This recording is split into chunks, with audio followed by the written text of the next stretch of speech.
Chile stretches along 6,435 kilometers of the Pacific coastline, a staggering length that should be home to massive, thriving cities. Yet, despite this vast stretch of waterfront, Chile's largest cities sit far inland. No sprawling coastal megacities like Rio de Janeiro, no dense ports like New York, just scattered towns and ports dwarfed by inland cities like Santiago. It's almost as if an invisible force is keeping Chile's coastlines empty, driving people inland instead of drawing them to the sea. But why? Is this the relentless power of nature, a flaw in the land itself, or something even more unexpected? Today, we're diving into the real reason behind Chile's baffling lack of coastal cities, a mystery you probably never realized existed. At first glance, Chile's sprawling coastline seems like an irresistible innovation for massive port cities and resort hubs. Yet, even though it boasts modest coastal hubs like Valparaíso and Viña del Mar, it lacks a colossal coastal metropolis comparable to Lima in neighboring Peru. Stretching from the arid deserts of the north to the icy fjords of the south, Chile's Pacific edge rivals some of the world's most spectacular seascapes. But beneath its beauty is one of the most unstable geological areas on Earth. Chile sits squarely on the Ring of Fire, the seismically active belt that rims the Pacific Ocean. Here, the Nazca Tectonic plate pushes under the South American plate, building up massive pressure. It's not just rare earthquakes. Chile faces thousands of tremors every year, many strong enough to cause serious damage.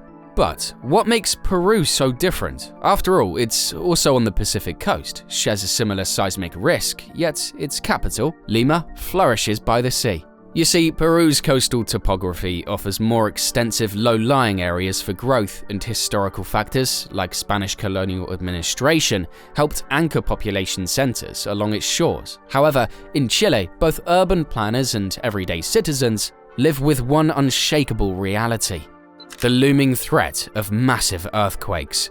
Historical memory is strong. In 1960, Chile was rocked by the most powerful earthquake ever recorded, a 9.5 magnitude monster near Valdivia. Entire towns were flattened, and the ensuing tsunami reached as far as Hawaii, Japan, and the Philippines. The quake remains a grim national reference point that underscores how risky coastal living can be. Building large, densely populated cities along such an unpredictable shoreline is a gamble few are eager to take, given the havoc another superquake could unleash. But it's not just about the big one. Even moderate quakes can compromise infrastructure, topple buildings, and disrupt essential services. Coastal roads, bridges, and ports, critical for any major seaside metropolis, would be at the mercy of sudden tectonic movements. Over decades, Chilean policymakers have taken a cautious approach, favoring smaller coastal centers that, while still vulnerable, minimize the concentration of lives and assets in harm's way. The question is whether this seismic reality is the only factor holding Chile back from developing massive coastal cities. Over centuries, Chileans have adapted to frequent earthquakes, refining building codes and engineering practices to reduce destruction. Modern skyscrapers in Santiago use advanced materials and designs that sway rather than shatter during quakes. Meanwhile, older coastal towns reflect centuries of architectural evolution, where low-slung structures are more common than towering high-rises. The reason is simple. The lower you build, the less catastrophic a collapse might be. And if you're perched on the coast, you're dealing with more than just shaking ground. Tsunamis are an equally potent threat. When a significant earthquake strikes off Chile's coastline, often at shallow depths, part of the seafloor can lift or drop, displacing massive volumes of water. Within minutes, walls of water can slam into Chile's shores, obliterating infrastructure and entire communities. This double punch of quake and tsunami has historically made large-scale coastal development a risky investment. Developers, government agencies, and international corporations see the hazard, evaluate the long-term risk, and frequently conclude that it's safer to build inland. Some might argue that technology can overcome these threats, citing Japan's extensive seawalls and sophisticated tsunami alert systems. Chile, too, has made strides in tsunami early warning and evacuation protocols. Sirens dot coastal villages, and residents are drilled on how to move quickly to higher ground. Still, the cost of protecting a massive coastal metropolis would be astronomical. Floodgates, breakwaters, elevated urban designs. These are all possible but come with huge price tags and no absolute guarantee of safety. In a country with finite resources, investing billions to safeguard a potentially vulnerable coastal metropolis can appear economically unwise compared to fortifying existing mid-sized ports or focusing development inland. When Chileans think of tsunamis, the 1960 event naturally looms large, but it's not the only episode that's left scars. In 2010, an 8.8 magnitude quake struck off the coast near Moale, triggering a tsunami that ravaged coastal communities from Constitución to Talcahuano. Entire neighborhoods were swept away, and the economic damage reached billions of dollars. In smaller coastal towns, entire fishing fleets were destroyed, leaving local economies reeling. The widespread devastation led to renewed scrutiny of Chile's coastal readiness, along with calls for more robust emergency plans and stricter building codes. Yet even the best disaster planning can't fully account for the raw power of nature. In the aftermath, many residents questioned the viability of permanent settlement in extremely low-lying areas. Some communities opted to relocate parts of their population to higher ground altogether. The lesson was clear. While resilience is possible, there's a threshold beyond which the risk becomes too great. This persistent risk of tsunamis doesn't merely affect small towns. Major seaports like Valparaiso and San Antonio face challenges of their own. Port infrastructure has to be built with extra reinforcement, and the cost of continuous upgrades to handle potential disasters is formidable. Valparaiso, a UNESCO World Heritage Site, sits on steep hills that descend to the sea, offering a partial buffer from flooding but also complicating urban expansion. There's limited flat terrain for the kind of sprawling development seen in other global port cities, an issue repeated along much of Chile's narrow coastal shelf. Chile's geological instability isn't the only barrier. The country's unique shape, a slender ribbon of land wedged between the Andes Mountains and the Pacific,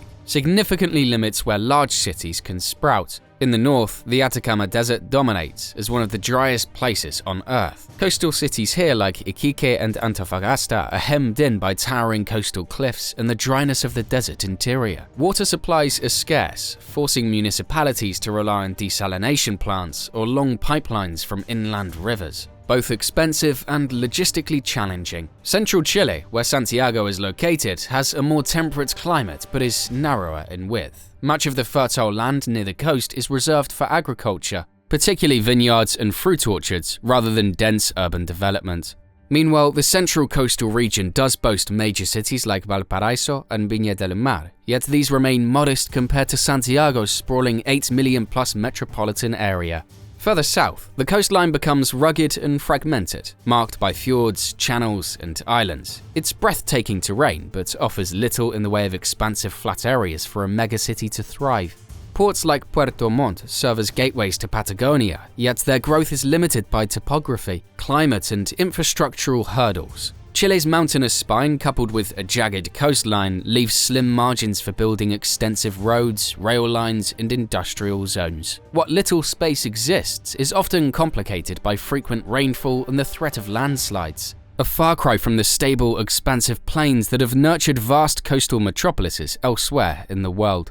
Many countries build large coastal cities to accommodate exploding populations, tapping into maritime trade routes and economic opportunities. Paradoxically, Chile doesn't face the same demographic pressure as, say, coastal China or parts of Southeast Asia. With a population of just under 20 million, spread over thousands of kilometers, Chile has enough land, albeit often challenging terrain, to distribute its residents without forcing coastal density. In fact, Chile's population has been steadily migrating towards the capital region for economic prospects, leading to Santiago's ballooning size. This internal migration often bypasses smaller coastal towns, partly because job opportunities in industry, services, and administration cluster near Santiago. The port cities do provide jobs in shipping and fishing, but these sectors haven't grown at the pace needed to transform Valparaiso, Talcahuano, or Arica into massive metropolises.